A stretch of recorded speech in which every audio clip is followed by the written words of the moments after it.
put a mic here, but they don't have to clip it.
All right. From the order. Good afternoon. You can be seated.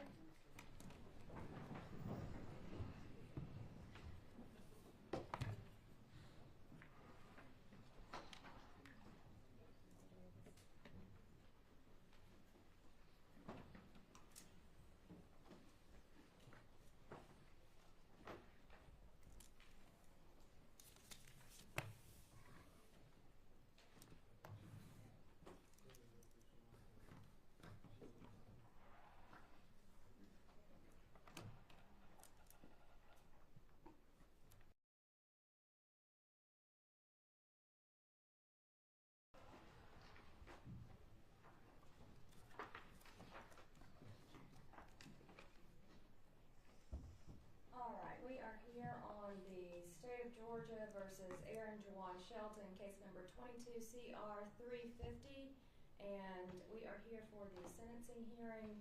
And I will state on the record that the defendant is present. Will the defense attorney please state your full name? Yes, Ryan Brown, or Joshua Ryan Brown. And Mr. Brown, are you ready to proceed, or do you need any time to speak with your client? Defense is ready. All right, and will the assistant district attorneys please state your names on the record as well, please? Yep, and then you're for the state. Laura Todd for the state.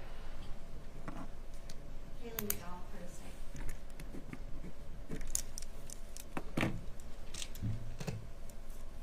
The defendant was charged by indictment with the crimes of count 1, fleeing or attempting to elude a police officer, count 2, aggravated assault on a peace officer, count 3, fleeing or attempting to elude a police officer, count 4, aggravated assault on a peace officer, count 5, fleeing or attempting to elude a police officer, count 6, aggravated assault on a peace officer, count 7, aggravated battery, count 8, fleeing or attempting to elude a police officer, count 9, fleeing or attempting to elude a police officer, count 10, aggravated assault on a peace officer, count 11, aggravated battery, count 12, aggravated assault on a peace officer, count 13, aggravated assault on a peace officer, count 14, aggravated battery, count 15, possession of firearm by convicted felon during the commission of a felony, count 16, possession of a firearm by a convicted felon during the commission of a felony, count 17, possession of a firearm by a convicted felon during the commission of a felony, count 18, possession of a firearm by a convicted felon, count 19, possession of a firearm by a convicted felon, count 20, felony murder, count 21, felony murder, and count 22, felony murder. To this charge, Mr. Shelton pleaded not guilty and was tried by a jury which returned a verdict of guilty on all 22 counts.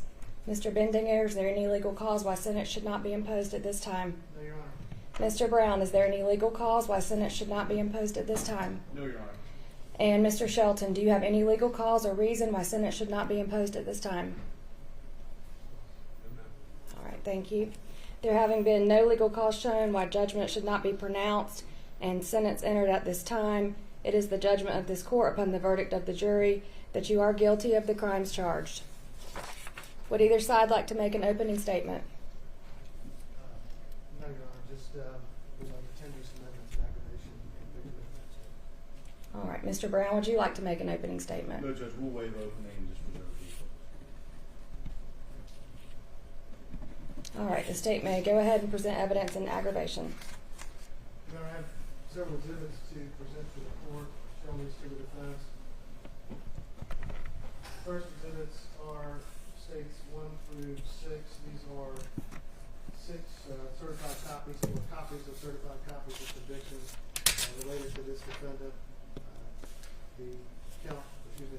State's exhibit 1 is a conviction from an arrest date of 2017 for possession of controlled substance. Exhibit 2 is an associated charge with that for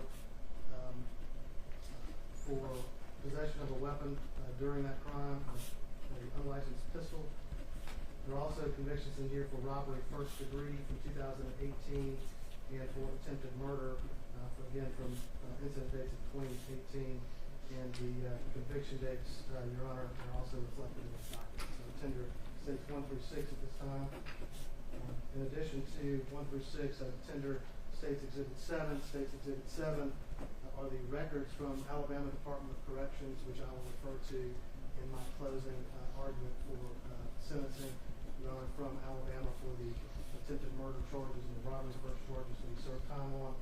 And then states exhibit 8 is the body worn camera from now Sergeant Richard Sheetwood on the night in question, Your Honor. So with that, those exhibits tendered, Your Honor, we're ready to proceed with victim impact. All right, exhibits 1 through 8 are admitted, and you can go ahead and call the first victim. And Your Honor, the first person that is asked to address the court is Ms. Ann Bone. She said she would be brief, but just as a background, Your Honor, I thought I would let the court know she was actually in her home on the 12th, on the morning of the 12th, the home being right in front of where the shootout occurred, or the last shootout in this case occurred. And she would like to tell the court how being a witness to this crime impacted her. And once she speaks on that, then I'll be calling my officers. Okay? So with that, I would call Ms. Ann Bone. Judge, can we approach her? Yes.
Ms. Bone, would you come up?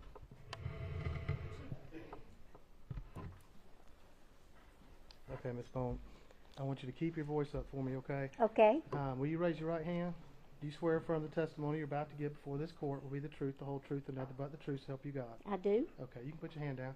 And you heard me say that you were in your home Right. when this happened. And Awake. Awake, yes, ma'am. And briefly, would you explain how this incident has impacted you? Nothing I say is going to have any effect on what you do today. But thinking you're going to die any second is no comparison to what these officers went through.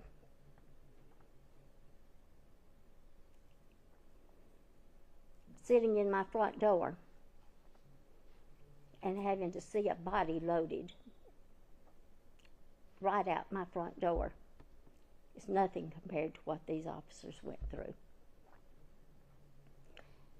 I can't thank them enough or say how much it means to know that somebody's willing to stand between you and evil. One of the things that affected me so much that morning was finding out that 3 officers had been shot, not knowing which one of my friends it was, or if they were going to be okay or not. And it was a long time before I could find out. It was a long time before the shooting stopped. When we were notified that they were in our yard and would try to get in and take us hostage, my husband was in a hospital bed, so I didn't know what we were going to do. They say you go into shock. I went into fright. That's nothing to compare to what these officers went through. And I just want to say thank you. Sincerely, from the bottom of my heart, thank you. Thank you, Ms. Bone. Thank you, Ms. Bone. Your Honor, next we would call Rob and Stephanie Holloway.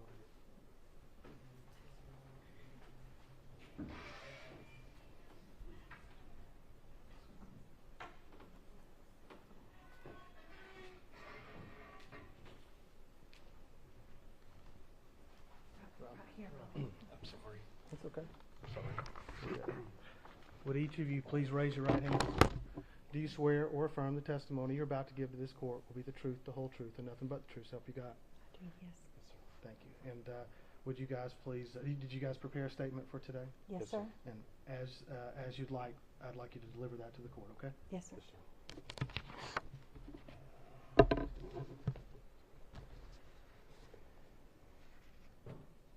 Your Honor, I'd like to thank everyone involved for this case. I understand a lot of hours have been put into this case. I can only think how emotions were high while processing all the evidence for every person involved.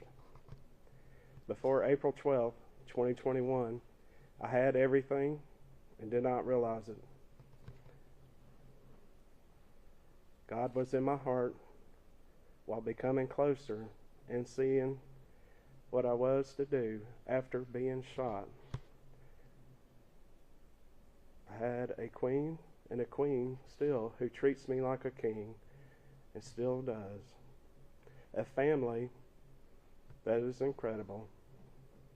Every first responder has been part of my support system that extends out to every first responder as far as the eye can see. I'm richer than any other man in life. I love the city of Carrollton. I was born and raised here. I wanted to help with the city and become an officer for reasons from my childhood. I met my wife at school and she became a teacher right after we were married. We had a son from the moment he was born. At 3:17 p.m. that day was the greatest day besides our wedding day. I wanted a son to be able to do father and son activities with. As our son grew up, I had started my police career. The beginning of January 2021, I had started to think of prom, the 18th birthday for our son, his graduation, honors night, and helping get our son ready for college that was closing in.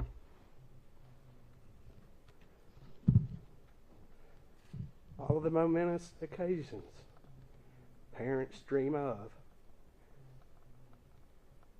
for an 18-year-old child. The day after I was shot was mine and Steph's 19th wedding anniversary. Live every day like it's your last. We are not guaranteed tomorrow. There is nothing about that night I would change. I love everybody that helped save me, and the officers and women, and the people that are here that are not being recognized. In closing, Matthew 6:9-15, Our Father, which art in heaven, hallowed be thy name. Thy kingdom come, thy will be done in earth as is in heaven. Give us this day our daily bread. Forgive us of our sins as we forgive those who sin against us. Lead us not into temptation, but deliver us from evil. For thine is the kingdom, and the power, and the glory forever and ever. Amen. Mr. Aaron Shelton, I forgive you. I pray for yours and Pierre's salvation. I forgive you.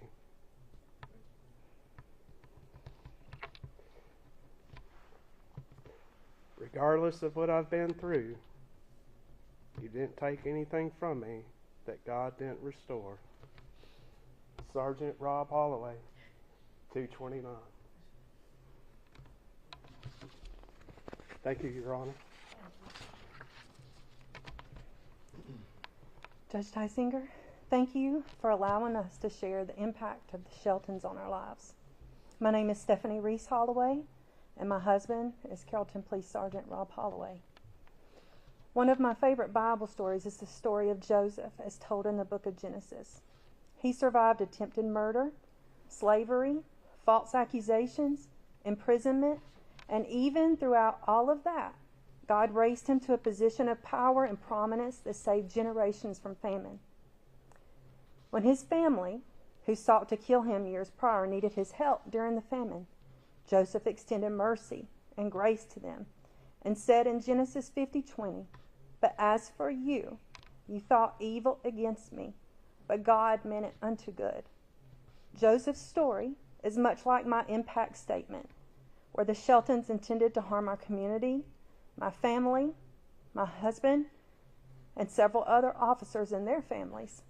God turned their evil into good. First, the horror that they inflicted on so many first responders and their families that night created physical, mental, and emotional issues in the lives of all involved. We know 911 dispatchers, deputies, and even two of the amazing CPD officers from Rob's shift on April 12th that lost their passion for working as a first responder as a result of that night. They quit the profession altogether. Yes, as Mr. Shelton pointed out in his testimony, there are some bad cops who make horrible decisions. However, there are also really good ones. Every profession, preachers, teachers, business people, attorneys, first responders, have both good and bad representation. But because of the injuries inflicted on Rob that night, he will never be able to work or drive again. He was a wonderful officer, and he had to leave the job that he loved and worked so diligently for to medically retire. But God turned their evil into good. He's opened new doors for Rob to be able to volunteer and to speak with first responders who have experienced trauma like they did that night. Additionally, he's been asked to share his testimony to people in churches, civic organizations, on podcasts, and more. His miraculous story is changing the lives of men and women everywhere and pointing them to God. Next, the Sheltons robbed us of the ends of our son's senior year of high school. COVID stole his junior year, and they stole his senior one. The week that they shot Rob was the same week as our son's senior honors night and senior prom. Rob was not able to be a part of either of these events. But it gets worse. The bullet and bone fragments in Rob's brain caused him to have meningitis twice. One was the week our son graduated high school. The other day was the day that Rob was released from Shepherd to come home, and we had to go back the very next day. So neither of us were there to watch Grady walk across the stage and receive his high school diploma, a moment that we had dreamed about from the time he was born. So we do not have any family pictures with Grady for honors night, for prom, for graduation, for his 18th birthday, or even when he moved out of our home to move into a college. But then again, Mr. Shelton, you may not be able to have those pictures with your son either. It hurts deeply. We have been and will continue to be praying for your family as well. And I hope that you realize that they're victims from your behavior that night too. God turned your evil into good. He poured out his love and empathy on Grisham Stadium during Grady's graduation ceremony. And we were sent photos and videos of Grady receiving his diploma from almost every section of the stadium, even on top of the press box and during the rain delay. Not many parents have pictures like we do from that night. And even though we could not be there and are not any of the photos, our law enforcement family, our family, and our community showed up to support and shower love on Grady. Additionally, your actions that night created a new family that bonded all of us together. We are able to support each other during this time and provide healing for us all. Finally, Mr. Shelton, I want you to grasp the magnitude of your actions on April 12th. You had multiple opportunities to stop or get help, but you chose not to do so. The choices that you make have lasting consequences, and the penalty for your actions is for Judge Tysinger to decide.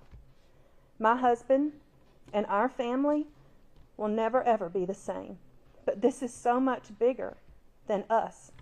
You see, the image that you tried to market through a BHG and your social media profiles was one of destruction and hatred for your fellow man and for law enforcement. The mayhem that you and Pierre created that night could have further fragmented and polarized our community and our society. That may have been your intent. But God turned your evil into good. He turned that evil actions that night into good for our family, to families of the others involved, and most importantly for our community. Your plan backfired. The image that you tried to use to separate law enforcement from their communities has bonded our community together in a way that's been publicized and spoken about all over the world. What you intended to tear down with your image strengthened and reinforced the relationships of the citizens within our community with local law enforcement agencies. Community members rallied together to purchase additional equipment like helmets, training, and support for our law enforcement officers. People sent gifts to our family and to all of the families involved. People are still taking food and other items showing support and appreciation to officers in our community at the police department. Companies in our area did fundraisers to support our family and the other families of the other officers involved. And even celebrities have shared this story of God's triumph over evil that night to support law enforcement. Your actions that night changed our lives forever, but not only in bad ways. Our relationships with God and with each other are stronger than ever before.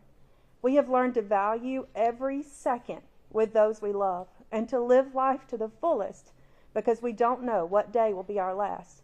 We have learned to never, ever give up. But most importantly, we have learned how to forgive.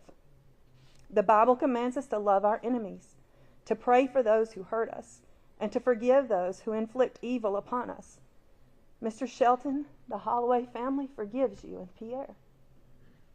Dr. Martin Luther King Jr. once said that forgiveness does not mean ignoring what has been done or putting a false label on an evil act.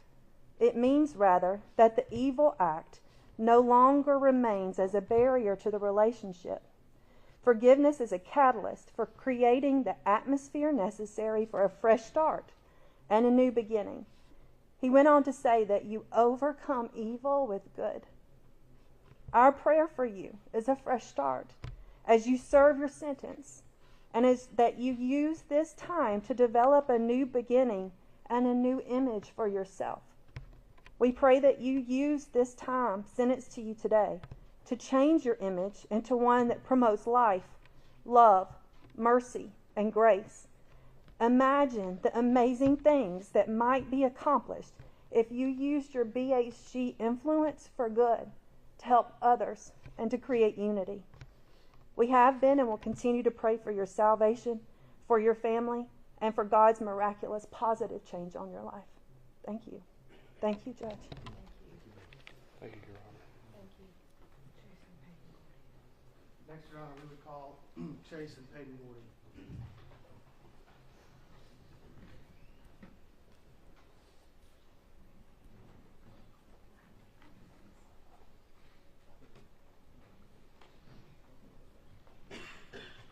All right, guys, would y'all please raise your right hands. You swear affirm the testimony you're about to give before this court will be the truth, the whole truth, and nothing but the truth. So help you God. Yes, sir. And you have a victim impact statement prepared? Yes, sir. Would you deliver it to the court at this time? Yes, sir. Thank you. First off, I want to take a moment to honor our fallen brothers and sisters who have given the ultimate sacrifice. May God give their families the strength to carry on each day and give their children the understanding of why mommy and daddy isn't ever coming home. This incident, I am blessed to say the good guys won and we came back home to our families. God himself was watching over all of us that night. Many of you had the opportunity to watch some of my dash cam and body cam footage, so as well as others during the shooting.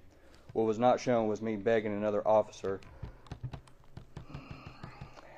after he placed me in the trunk of my patrol vehicle to call my wife, my girlfriend at the time, and let her know what happened. I didn't have my phone on me. It was left in my patrol vehicle, and I could not contact her or any other family member. Once I was life flighted at Grady, I was still waiting. I was met with family and my wife several hours after the shooting. They originally found out about the incident from the news and rushed to the hospital not knowing many details other than I was shot. My heart weakens the most for my family because they are victims as well, as many of the families involved are. I signed up for this job, they did not. There is not a day where I do not think about April 12th, 2021. My brain finds a way to remind me of that horrific night every second. After days of shock, after a week of being able to walk again, after months of therapy to be able to use my left arm, I came back to work to do something I am truly passionate about. Mr. Shelton, I believe you should not have the ability to pursue something you're passionate about. You are the type of person that deserves to remain in a jail cell. You were given another opportunity once you were released from jail for attempted murder. Not even 3 days later, your actions caused numerous life-threatening injuries and mental harm to law enforcement officers. Then you have the audacity to laugh about it several days after the shooting, praising your cousin from a recorded jail phone call. I do not feel sorry for you one bit. So don't sit there and lie like you did during trial, telling yourself you are just as much as a victim as all these officers involved. Instead of being a man and taking responsibility, you got on that stand under oath and said nothing but complete lies. Though I am here today continue to work in law enforcement and still patrol the same area, it does not lessen the severity of your attack of a plan, which was escape at all costs, even if it meant killing a cop. Had I not had our new body armor, which we only got 2 weeks before the shooting, there's a great chance I may not be standing here today. I praise God every day for not only protecting me and saving me, but every officer that was affected by this. Once again, the good guys had God on our side. Rob got shot in the head, and God still did not give up on him. He never will to any of us who all overcame this nightmare. Your Honor, as you put your trust and faith in me to do my job and uphold the laws in this state, I put my trust and faith in you to do your job and uphold the justice in this court. You cannot take the day-to-day pain away from my shoulder and my leg. You cannot take the complete numbing feeling from my left foot. You cannot ease my mind when I think of this incident every single day. But you can make sure justice continues to be served. Thank you, Your Honor. First, I would just like to say thank you to everyone that has helped us be here today, especially all of our first responders. There was a time in the early morning hours of April 12th that I did not know if I would ever get the chance to stand here today beside my husband. Would I ever have the chance to see him again, tell him I love him one more time, or to be safe as he goes to work? These are just some of the questions that rushed my mind that morning while trying to get to Chase. The feeling and pain that I felt is unspeakable, and it is simply because two people decided to make a heartless and brutal decision. They didn't think of us, all of the families that these officers have. They didn't think of the lives they were putting into jeopardy by traveling at a high rate of speed. They didn't think about how the acts they participated in would forever change the lives of innocent people and ultimately almost take their lives. I am up here today because some wives of our officers don't get to. Not everyone is fortunate enough to have the outcome that we did. Anyone who watched those videos that were played last week can say that the only reason each officer is with us today is simply because of God. Last week was the first time I felt peace since the morning of April 12th, and it is because this entire team at the District Attorney's Office made sure justice was served as long as our jury. I ask that you, Your Honor, serve justice one more time for us and continue our peace. Thank you. Thank you. Now the state calls Jay and Lori Repetto to the podium.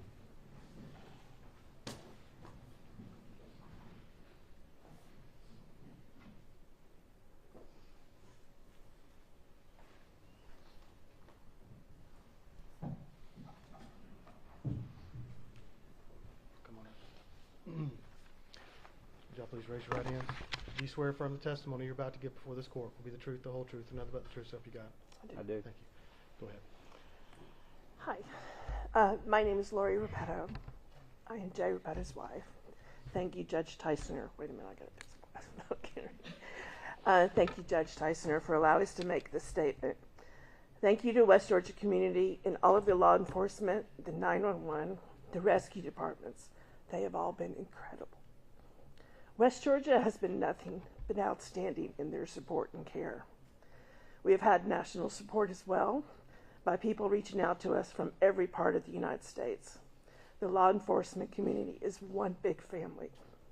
We are all a family, especially Rob and Steph and Peyton and Chase, and because of Aaron and Shelton Pierre's string of violence, we have witnessed a true miracle and see courage beyond measure. We love you and are so glad that we get to express that to both of you guys. We forever share hugs and memories with those people. To Aaron Shelton, your actions have brought to a close a distinguished career of 45 years. And because of that experience, my husband and other officers were able to stop your violence. Because you have caused great injury to these officers and their families, you have marked a date that all the families and the entire community will not forget. You have forced the community to the realization they may not be safe where they live. You have secured the fact that the police will be who they turn to and will always be there for their citizens to protect us against criminals like you. You may think your cousin went down as a soldier, but he was a coward. You are both cowards. Your defense was that you were forced into doing what you did. But all of your actions up till now show a different Aaron Shelton.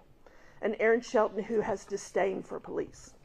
One who, although a convicted felon, was shown holding and pointing guns for others to see and emulate. A persona of a gang member, a rough guy not to be messed with. And someone who has no concern for pain, for life, for love, for family, or humanity. Your concern was to make money and everything else that you've ever wanted without having to do the work for it. You have portrayed yourself on this way on purpose. You have an image to keep, and you said that for yourself. So when it all came down to doing the right thing, you say you were forced to do the wrong thing. But you weren't forced to create videos pointing a gun and rapping, "Fuck the police, kill the police." That was your choice. You weren't forced to portray yourself as a gangster in social media because you had to keep up your image. That was your choice to play. You were given multiple times to choose to do the right thing. When you got in the car with the weapons inside, although it's a violation against your parole, you continued into that car. That was your choice. You were the driver. When you were driving too fast, you had control of that car. When you were sped away from a traffic stop, your foot was on the pedal and your hands were on the steering wheel, and you left that traffic stop on your own accord. When you again sped away from another pit maneuver, you again had to figure out how to correct the car's direction moving forward and create speed to get away. When you sped away from another pit maneuver, with your cousin firing the weapon, you could have slowed the car and stopped, but you didn't. But you continued. When Pierre was hanging out of the car firing, you could have stopped and run, but you chose not to. When Pierre was firing and hit the police car windshield and the officer, you chose to go faster so you wouldn't be caught. When you put that car in the woods, you could have run the opposite direction, but you stayed with your cousin. When you put your hands on the pistol that your DNA was on, you knew that you couldn't have a firearm, but you chose to use it. And when you had the cell phone, you could have called the police yourself, but you didn't. When you were hiding in the woods, you could have called out for help when you saw that the family spotted you, but you bent down and tried to hide further. You never chose to give up. You have no honor, no respect, and you are the true definition of a criminal. Your choices have made you what you are, and they have put you where you have been and where you deserve to return to. These choices are no one else's but your own.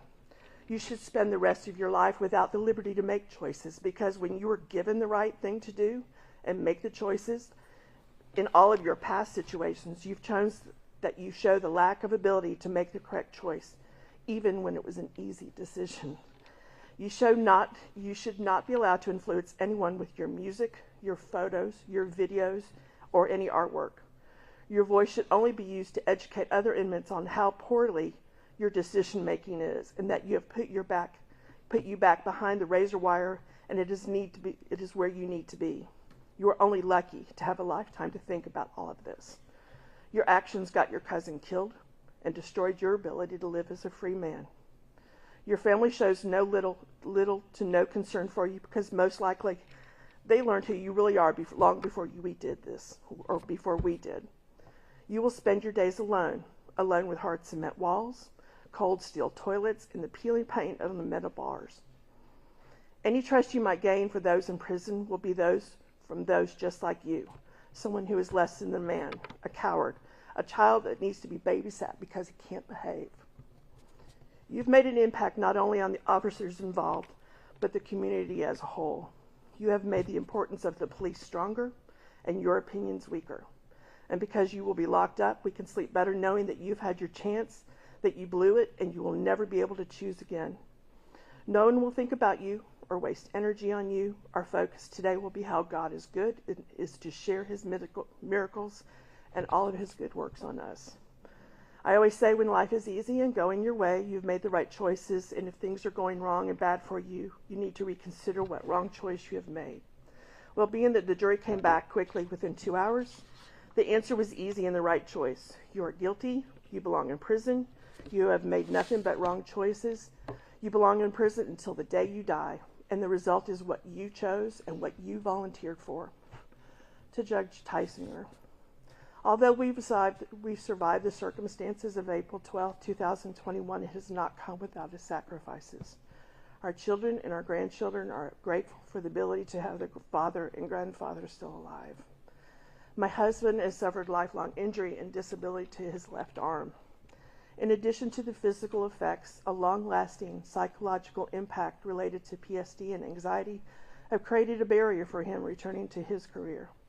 A career of 45 years of distinguished, well-educated, experienced, an honorable police officer, instructor, training officer, and mentor for young officers. An officer that the community looked up to. He is a police officer through and through. He has struggled to find his purpose without his career. He wanted to return to his career. He loved being a police officer, helping others, and being someone for others to look to when they needed help. He now struggles with the same adrenaline that used to fuel his days and give him excitement for the next thing to come. And although the impact of our family is minimal compared to what the other officers wounded and their families have to endure and suffer through, it is no less serious and less impacting on our lives and our lifestyle. And it is a change we had no choice in making. Being a police officer doesn't mean you have to sacrifice physically and mentally because of your career. Being a police officer, the danger is always there and something you compartmentalize so you have no option but to face it. You are trained to escape the danger. When there is no escape, you must live within it. That is what my husband's life is now, every day. That is where the officers wounded that day now are all now. Rob Holloway, Chase Gordy, all the officers who were on scene, everyone who assisted that day, and every officer still on duty today, day in and day out, to protect our community. April 12th at 4:30 a.m., at 5:02 a.m., at 5:04 a.m. This impact from those moments has been life-changing. Thank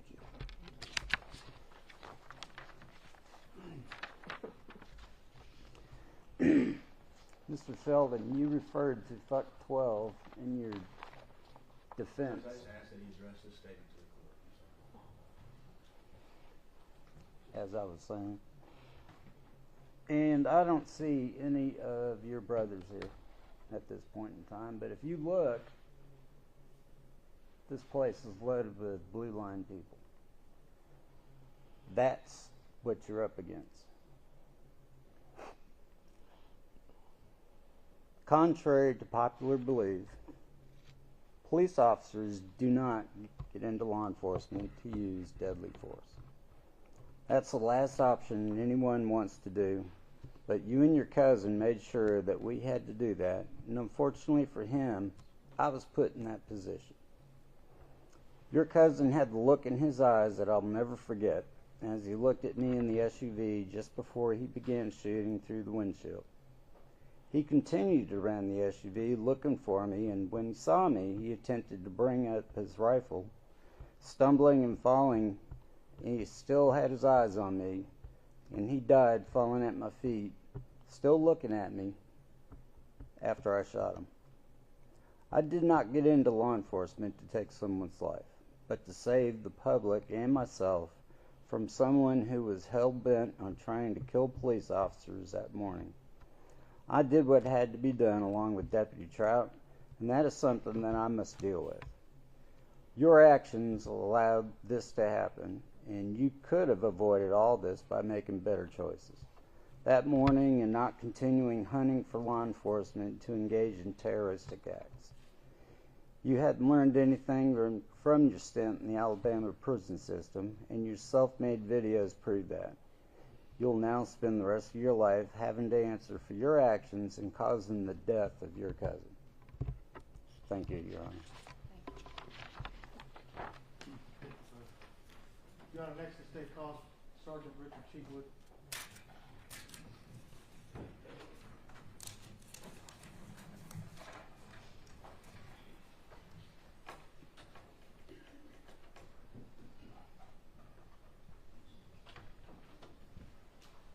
Sir, please raise your right hand. Do you swear affirm the testimony you're about to give before this court will be the truth, the whole truth, and nothing but the truth, so help you God? I do.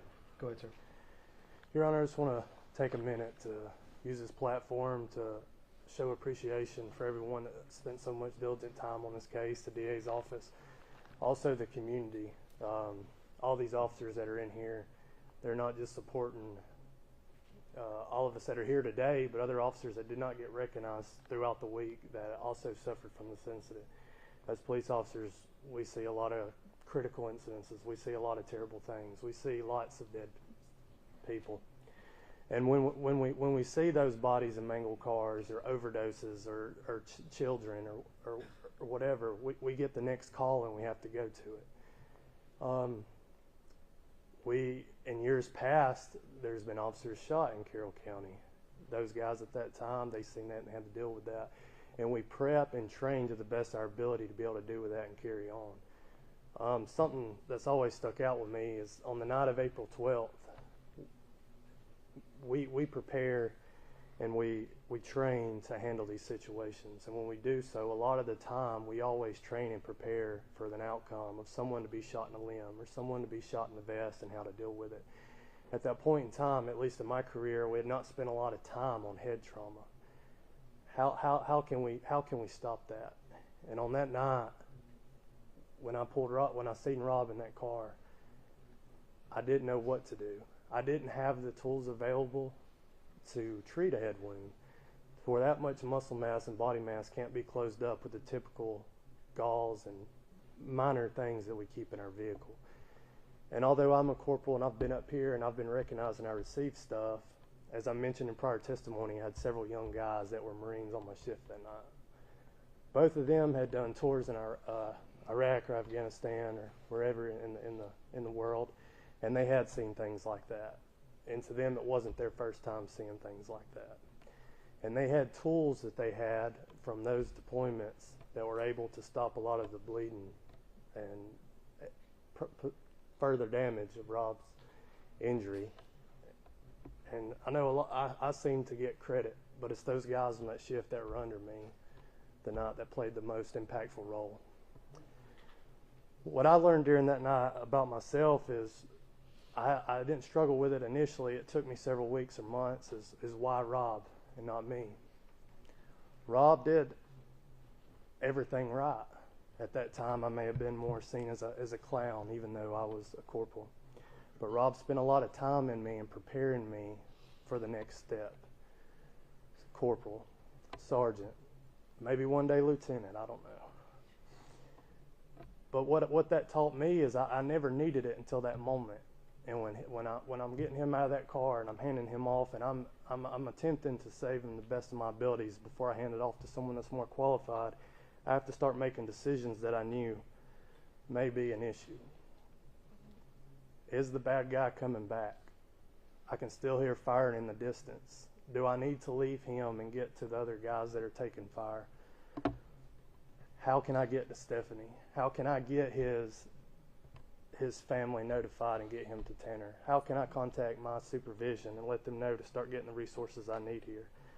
And while these young officers, who, like I stated in prior testimony, many of them had less than a year and a half on the road, are now treating Rob to the best of their ability, and I'm trying to make decisions along with another new corporal that I had to get him into a helicopter. I can't thank the dispatch enough. I've always been one to respect dispatchers, and I gave her a lot of lip that night, and I was blaming her in the moment for not getting me someone there fast enough. She was doing everything she could, and I'm grateful for her and our friendship today. But after all this was blowing over, I got a call, and there were about 8 guys that stood up, and they worked 7 or 8 days straight, 12 to 13, maybe 15-hour shifts to cover for us that allowed us time off to mentally keep going forward. Some of us didn't take that time off. We went straight to the hospital and we stood by Rob's side for days, used that opportunity to reach out to some of these other guys that had also been shot and impacted. And I can't thank them enough. I can't thank our department enough for how supportive they were in the community in Carroll County for all the support we'd received. As I stated prior, that it took a while for this to affect me. It took a very long time, almost a year, before this started bothering me in ways, because as I stated in that moment, it was now my job to step up and do everything that Rob had prepared me to do going forward, and I try to do just that. there were several young guys on my shift that struggled with this in different ways. As you just heard from other victim impact statements, there's several officers that were involved in this that no longer do this profession. You hear the saying, we know what we signed up for, and we know that. Despite what the media tells you, we come to work every day to stop violence in and out of the city. And we all have learned a lot on this night. Just like any other shooting that happens and videos we get, we learn from this and we move on, and that only makes us stronger. On April 12th, 3 of us come out, 1 of us didn't. We can take this video and we continue to keep learning and train and move forward. A lot of officers are in here today. A lot of them are FTOs. A lot of them train officers. A lot of them are rank. I hope we've all taken this, just like we would any other shooting in any other state, and learn from it and make our departments better, make West Georgia better, and make sure that each new officer that we have, just like Chase Gordy was, only a few months on the road, knows the dangers they face every day and have that mentality mindset to be a warrior and keep pushing. In today's time, that's not always press. It's not looked at in the news outlet and the public eye as a good thing anymore. But if you don't come to work every day with a warrior mentality, when you're laying in a ditch and you're shot 3 or 4 times like Chase Gordy, and you listen to his audio, that it's too bad to play in court. You have to dig and find something. And if you don't find that ditch is going to be the last place you're going to be laying. I want to say that I appreciate every officer that showed up in here tonight. I know I did not take around, and it means a lot to me. It means a lot to have that support. But I hope each of you learned from this incident.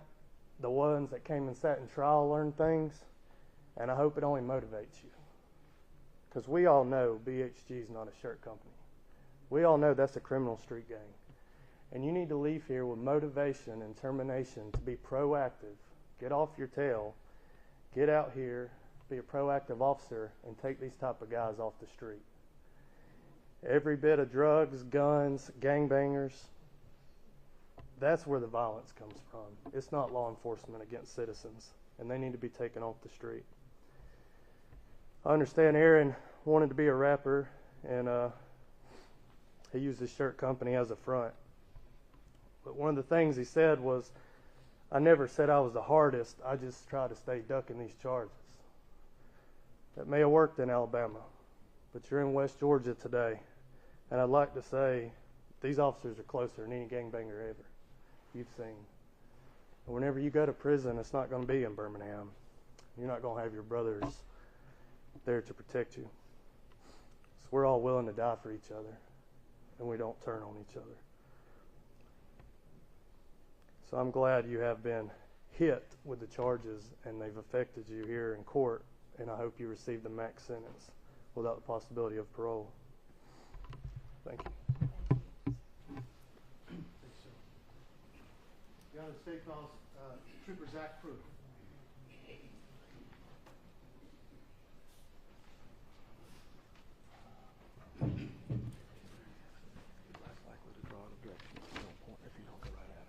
Please raise your right hand. Do you swear affirm the testimony that you're about to give before this court will be the truth, the whole truth, and nothing but the truth, so help you God? Yes, sir.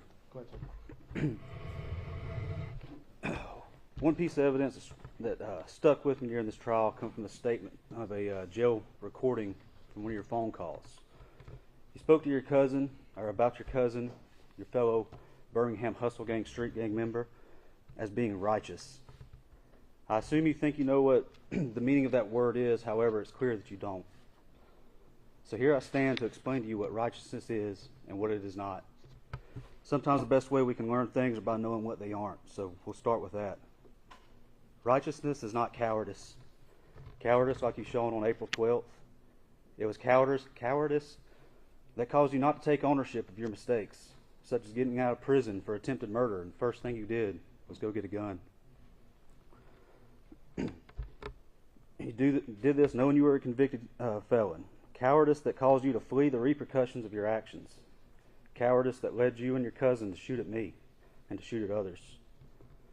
I believe that you and your cousin thought you were successful in killing me out there on the interstate, which led to the chaos that followed. Righteousness is not evil. Evilness that you and your cousin unleashed on Sergeant Holloway, Deputy Repetto, and Officer Gordy.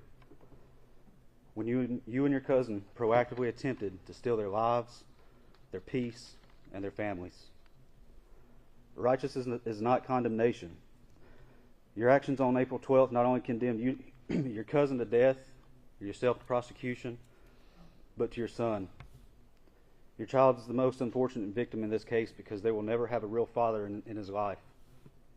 Your actions have increased the probability he will live in poverty, made him twice as likely to be incarcerated, twice as likely not to attend college, and more likely not to graduate high school. Now that we know a few things that aren't righteous, we'll talk about some things that are. Righteousness is perseverance. Persevering to continue my duties as a trooper and these officers and deputies